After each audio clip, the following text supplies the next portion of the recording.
Hi everybody, this is Carolyn Speaks, State of Our World on Tuesday, May 19th, 2020. So what is the state of our world? Well, I don't know. A lot of stuff in the news. We still have the coronavirus, of course. Still a shortage of personal protective equipment, and ventilators and respirators. Still a shortage of tests. We still do not have a national guidelines of for getting all the personal protective equipment and other equipment we need and tests we need. Nothing coming from the White House. He says, leave it up to the governor, so if they fail, it's their failure, not mine. If they succeed, it's my success, not their. Great attitude. Now, in Florida, there is a public information place where you can go to get the numbers on the coronavirus. You can find out what's happening, number of people who have the virus, number of people who have passed away from the virus, and the areas where the virus is prevalent. Now, the head of this part of the government, Florida government, is no longer working in that job in Florida because she was ousted from the project for refusing to censor the dismal data. Dismal meaning number of people have the virus, number of people who passed away from the virus. So she was supposed to censor it to make it look more rosy, and that it's if you need some more information, this is not the place to go. So if you live in Florida and you want to know what's happening, then we are not the place to get the information you need. So, therefore, she is no longer in that job because she refused to censor it, refused to make it look better than it is.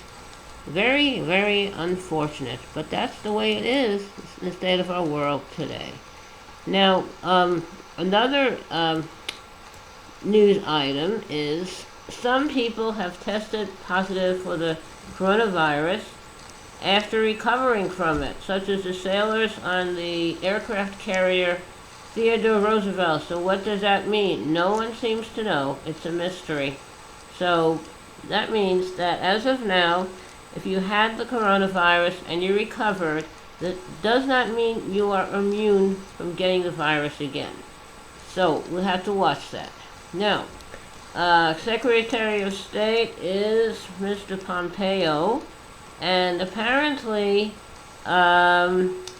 he has held taxpayer-funded elite dinners for Republican donors and elite people. At least he was having them at the State Department and the State Department dining room until the coronavirus hit. So now that's ended that, but taxpayers have been paying for these elite taxpayer-funded dinners of people who are donors, political elites. Apparently it was when he was thinking of running for another office, and he was trying to raise money for his campaign. So anyway, that's not happening anymore because the dining room is closed. Coronavirus has closed that place to get people put together. Too dangerous.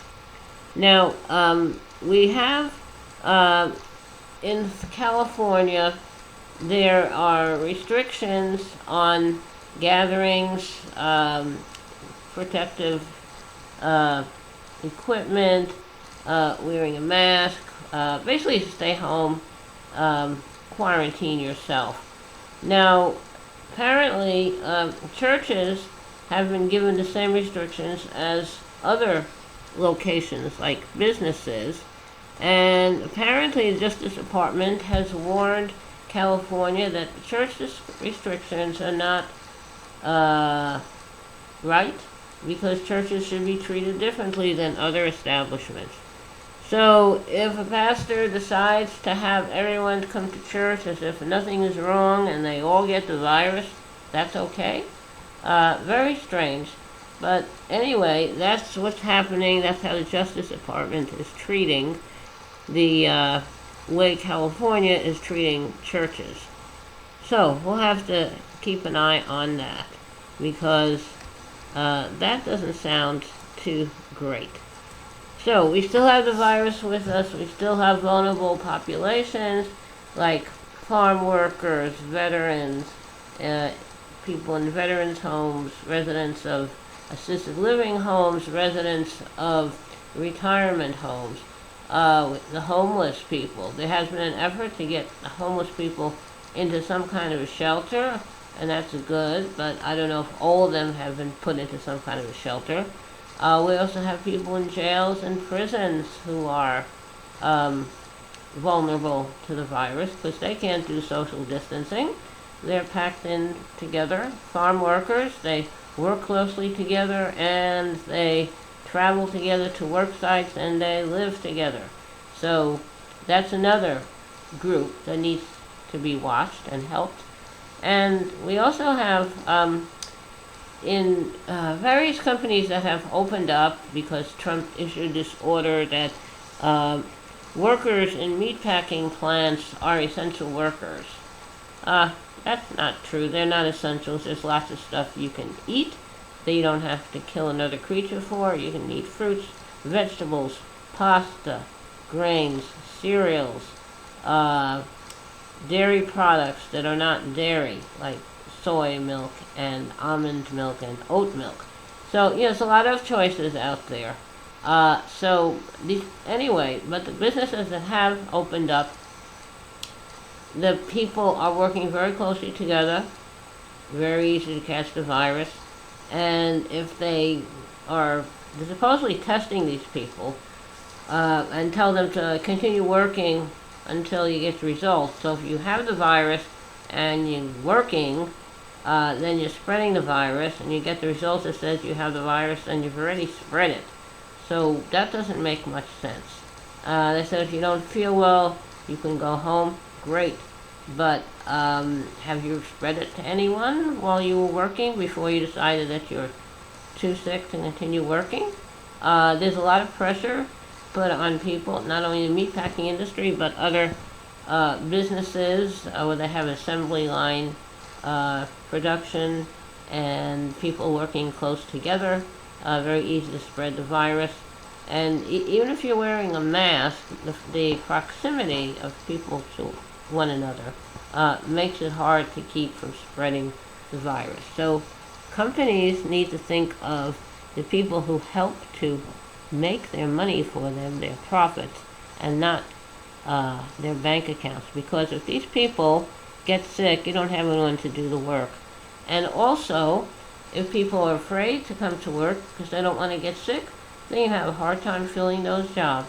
So think about the people who are doing the work, just making you the money, and not about your bank account.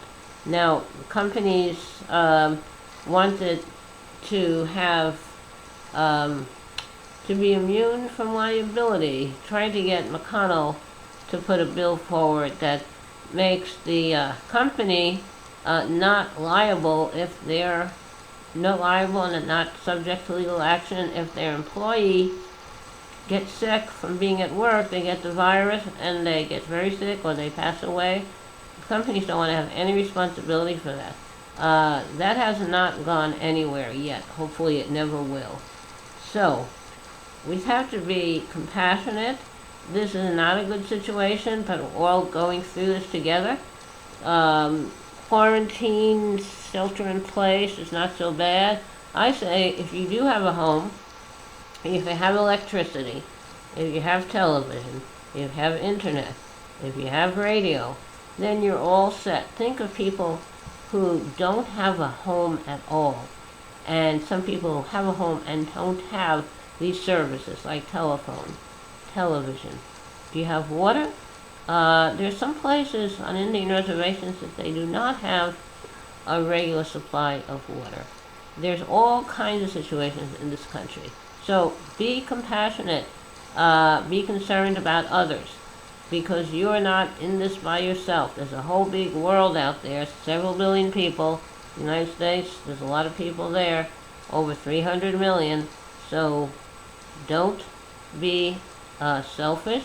Don't try to get other people sick because you think it's terrible to be quarantined because you want to go out and do whatever you used to do before. When you go and do that, you may make yourself or other people sick. Now, some people think that wearing a mask means the government is controlling you. That's not true. Think of this in terms of you wearing a mask is to protect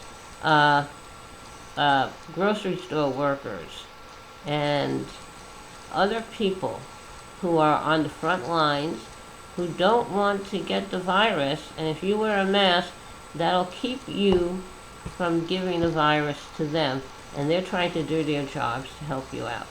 So don't be selfish.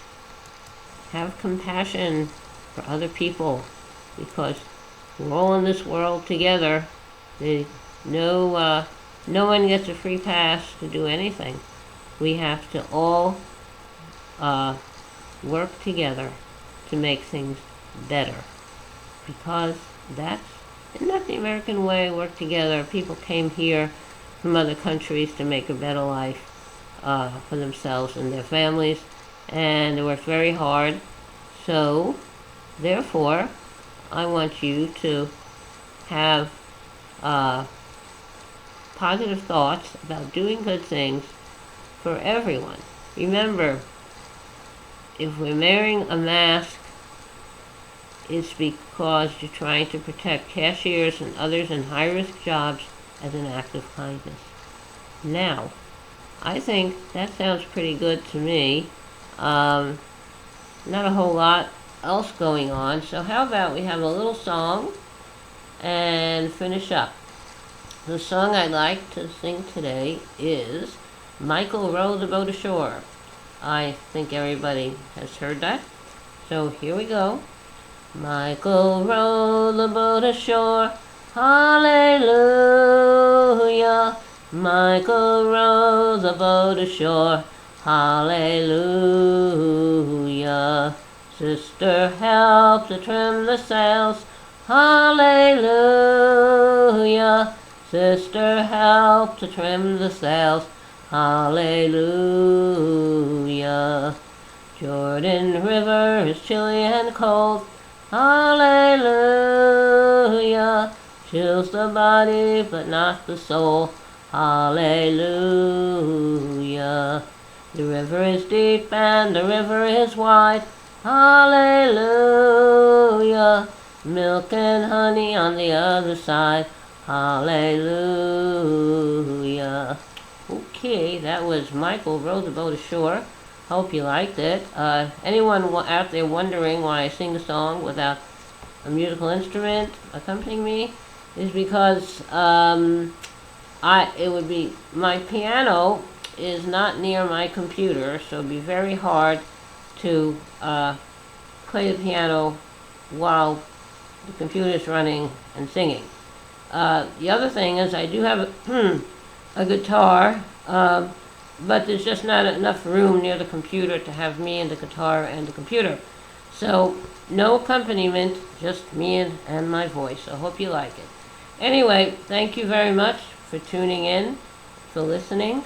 Hope to see you all back here again tomorrow evening for another meeting with Carol Ann Speaks, The State of Our World. So this is Carol Ann Speaks, The State of Our World, signing off for Tuesday, May 19th, 2020.